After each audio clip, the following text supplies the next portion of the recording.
Everyone loves the circus, right? The amazing stunts, the world-class showmanship, the exotic animals, all on one stage, under one tent. What's not to love? Traveling from town to town since the 1800s, there are several stories to tell about what some describe to be magical places, but there are some that are more dark and shocking. Though there are plenty of cases surrounding the treatment of circus animals and the many abuses that come with them, there are none that are more fascinating than the story of Mary the Elephant. Traveling with Sparks' world-famous shows and circus, Mary the Elephant was the main attraction. Being a 5-ton Asian elephant, she was nothing short of being a showstopper. She had the label of being the largest living land animal on Earth. She always had a reputation for drawing a crowd. Traveling from town to town up the East Coast and into the Central Plains, the show was decently popular through the majority of the states. Handlers for Mary came and went, and on September 11, 1916, Sparks would hire Walter Red Eldridge in St. Paul, Virginia. He was described as a rolling stone and was in and out of many jobs throughout the town, being a handyman, a hotel porter, and a janitor.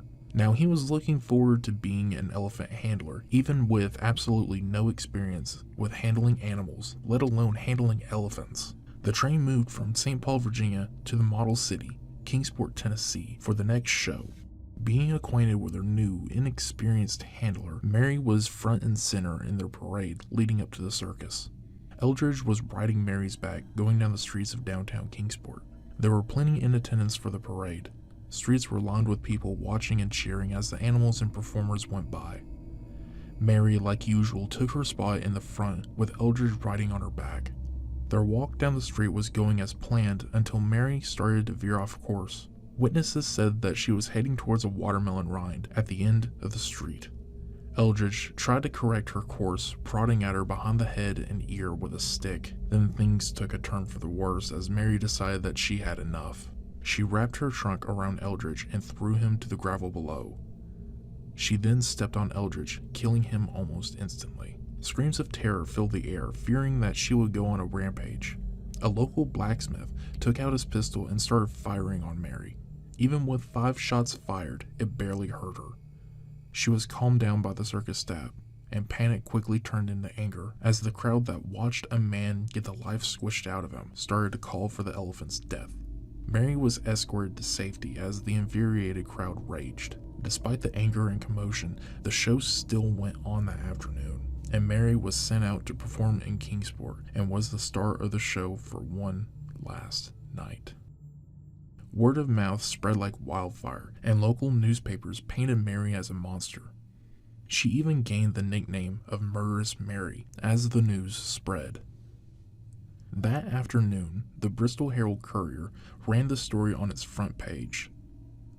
They said, quote, "The mad fury of the elephant, when seized with the unwanted thirst of blood of its keeper, as is sometimes related in fiction, was witnessed here at 4 o'clock this afternoon, with a ghastly reality." The Johnson City staff also ran the story as well, and they said that Mary, quote, "collided its trunk vice-like around Eldridge's body, lifted him 10 feet in the air, then dashed him with a theory into the ground, and with the full force of her beastly fury, is said to have sunk her giant tusks entirely through his body." The animal then trampled the dying form of Eldridge, as if seeking a murderous triumph. Then, with a sudden swing of her massive foot, hurled her body into the crowd, end quote. It cannot be disputed that Mary killed Eldridge with brutality, but the writings in some of these newspapers were extremely hyperbolic and exaggerated. Eldridge wasn't thrown into the crowd, and Mary did not have tusks. In fact, female Asian elephants in general don't have them. Nevertheless, Johnson City, the next town hosting Sparks' circus, refused to let the show go on if Mary was in any way involved in the show. Other towns started to follow suit. With mounting pressure from the community and looking at the future of his business, Charles Sparks made the final decision. Mary had to go. Obviously, you can't let an elephant loose in the mountains of East Tennessee, especially one known for killing a man. The only option that was given was to put Mary to death. How to do so was another question, and hanging the elephant turned into the execution method of choice. Now, this is kind of speculation and theory on my part, but I'm thinking that the hanging was chosen not necessarily to be the most humane, but instead to have a public spectacle to show that she paid the ultimate price for her crimes, and to put Sparks' circus back into good standing with the community. Murderous Mary was hauled by train from Kingsport to Irwin on September 13, 1916.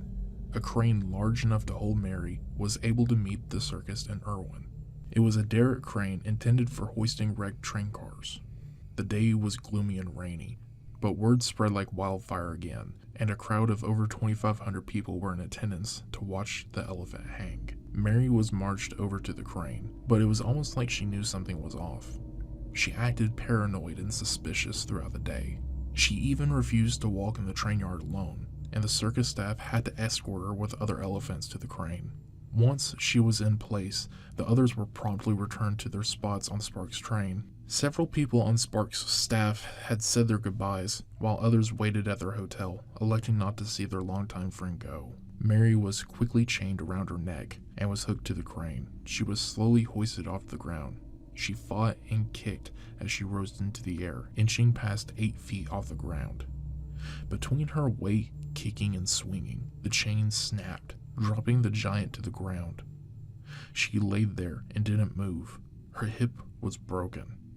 As she laid there in agony, a replacement chain was quickly rerouted around her neck, and a second attempt was given the green light to go.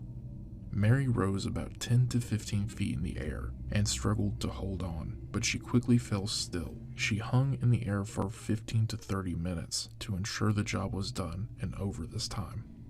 She was buried beside the track where she was put to death, where she supposedly remains today. Nowadays, the rail yard is owned by CSX, and anyone seeking Mary is quickly turned away. Folklore and tales started to sprout up following her death as well. There are unverified accounts of Kingsport holding a trial and sentencing Mary to death, as well as others saying that Mary had killed others before Eldridge. As far as the town of Irwin, the hanging of Mary is the biggest event the town is known for, and it has been a curse of sorts. The reputation that the town unfortunately has is ultimately a case of convenience. It's easy to put blame on the town simply because that's where they decided to do it over 100 years ago. Despite this, it still remains to be a sour spot in how the town is looked at. Locals have tried to shed the town of this dark event. The biggest step that has been taken is an event called the Irwin Elephant Revival. The event features elephant statues that are painted in tribute of Mary. Each statue is displayed throughout downtown Irwin, and they are eventually sold, with the proceeds going toward charitable causes such as elephant sanctuaries throughout the southeast United States. Among the many cases of abuse in circuses, this is one of the more perplexing cases, considering Mary was responsible for killing a person.